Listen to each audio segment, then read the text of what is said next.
Hey, what's up everybody? How you doing? Welcome back to Karpo Gaming and another Borderlands 4 video.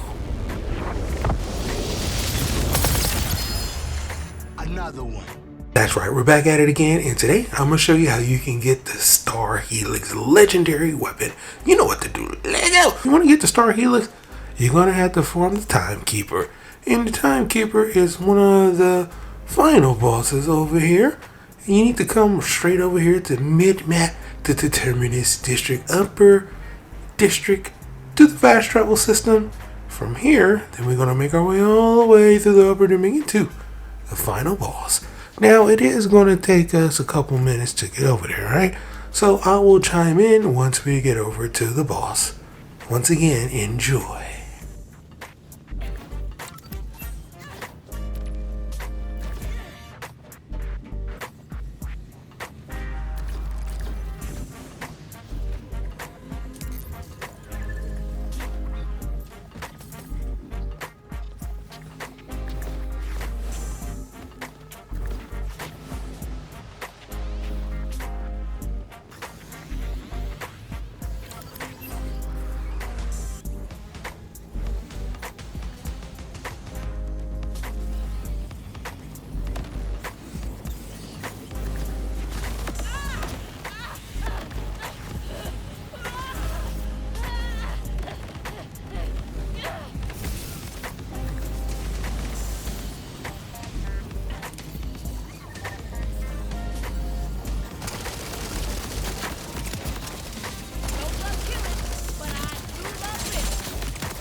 Now that we are finally here at the boss, let me explain how this is going to work.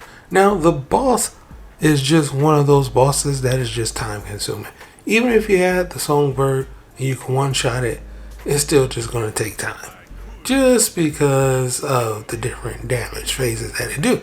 Right? It has two different damage phases and you got to get up out of here from the animation. You could just stun lock them right there. Yes, that will save you some time. Maybe about 3 seconds from maybe one-shotting them, right? And then it goes through this whole animation, right? You can't There's nothing you can do about that. And then finally you can come back over here and you can one-shot them again. Or for me, you know what I'm saying, a couple of seconds, 1, 2, 3, oof, and he's down for the count. So between stacking damage with the one songbird and shotting them like that, I would say it's maybe about 10 seconds difference, maybe something like that. It just takes time. And then he shoots all his loot everywhere, clear across the screen. So it's one of the most annoying bosses. And then you have a choice. Are you going to skip the 4 chests, or are you just going to hit the portal? Now, I had to come to this choice quite a few times because I've gotten legendaries out of here a few times. So I know I'm missing legendaries when I come over here farming this. Right? So, do you really want the item that you want, or do you want to save time? Already I'm wasting time. Between you farming the boss, coming back over here, even if you didn't hit the chest and hit the portal, it's going to take you a couple minutes, right? Maybe about a minute, maybe about a minute and a half, 2 minutes, depending on your build, depending on what weapons you have, yada, yada, yada. It just takes time. And then, hopefully, you'll get the drop. You know, so it's just one of those bosses that takes time, my dude. So here we go again. And now, finally, I'm going to show you the money drop, the legendary drop. But like I said, my dude, it just takes time. And he has some really cool legendaries to drop from this boss, but it just takes time and you never know what you're going to get. May Orange Jesus be with you. So yeah, even if you're stacking damage, it just takes time. Even if you want tapping on with the songbird, it just takes time for you to come from over here, to hit the portal, to farm them, to back to the portal. Nothing you can do about that, you know? So here we go. That's why this video is just a little bit longer, right? Because yeah, the farming method is just takes time. But here it is, the Helix, the Star Helix. This isn't the only one that I got.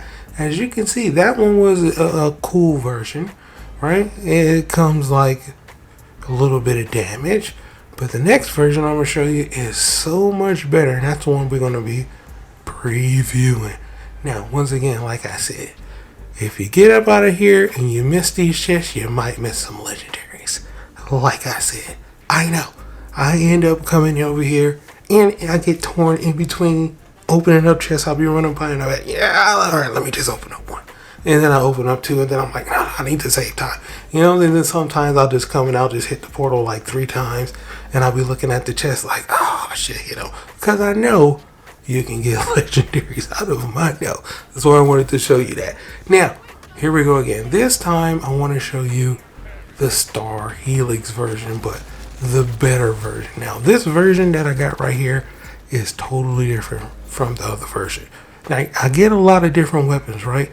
But this one is a very stark difference from other ones. Now, I've got a lot of these different post-fiend weapons. You know, the shiny weapons. Most of the time, there aren't too huge of a difference, but 2 times. Once I got a TK wave, the damage was super high.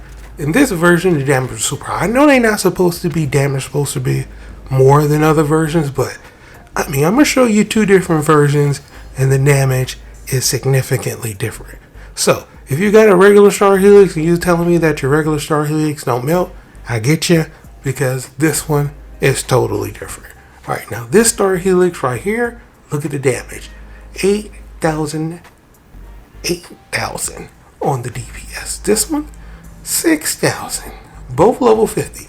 Alright, so clearly huge differences on this one. Alright, so let's go over on this one. It's pretty cool. Constellation projectiles can be fired vertically or horizontally.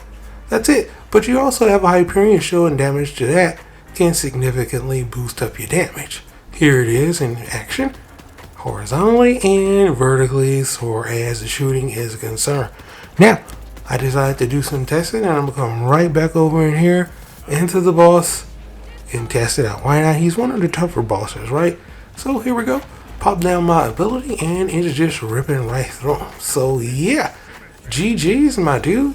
The weapon absolutely melts bosses for sure. This is one of the better weapons that I've played with.